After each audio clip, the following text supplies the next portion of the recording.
Hello everyone, আসসালামু আলাইকুম।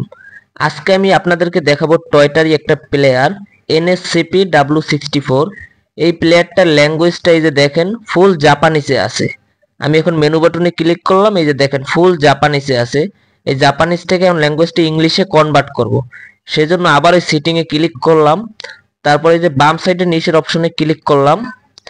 এখন যেটা ইংলিশ হবে ওইটাই ক্লিক করব।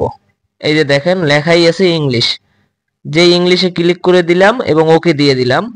আপনারা সেম আমার এই ভিডিওটা ফলো করবেন, দেখবেন আপনারাও আপনাদের প্লেয়ারটা এইভাবে ল্যাঙ্গুয়েজটা ইংলিশ করতে পারবেন। NSCP-W64 মডেলের এই MP3 প্লেয়ারটার ল্যাঙ্গুয়েজটা সেমি ইংলিশ এইভাবে আপনারা করতে পারবেন। এই যে প্লেয়ারটা অটোমেটিকলি রিস্টার্ট নিতে আছে। এরপরে দেখবেন যে প্লেয়ারটা আগে যে অপশনগুলো ছিল এই সিটিংয়ে আবার চাপ দিতে আছে। এই যে দেখেন সবগুলো কিন্তু এখন ইংলিশ হয়ে গেছে। এতক্ষণ কিন্তু এই অপশনগুলো ছিল এত টাইম আপনার জাপানিসে লেখা, এখন কিন্তু এই লেখাগুলো সব ইংলিশে অটোমেটিকলি চলে আসছে। এই যে আমি এখন ক্লিক করে দেখাইতেছি, দেখেন সবগুলো চেক করতে আসছি যে সব ঠিক আছে কিনা। আপনার এই লেখাগুলো এতক্ষণ ছিল কিন্তু আপনারা এই দেখছেন জাপানিস, এখন কিন্তু অল অপশন ইংলিশে আসছে, যেটাকে বলে সেমি ইংলিশ।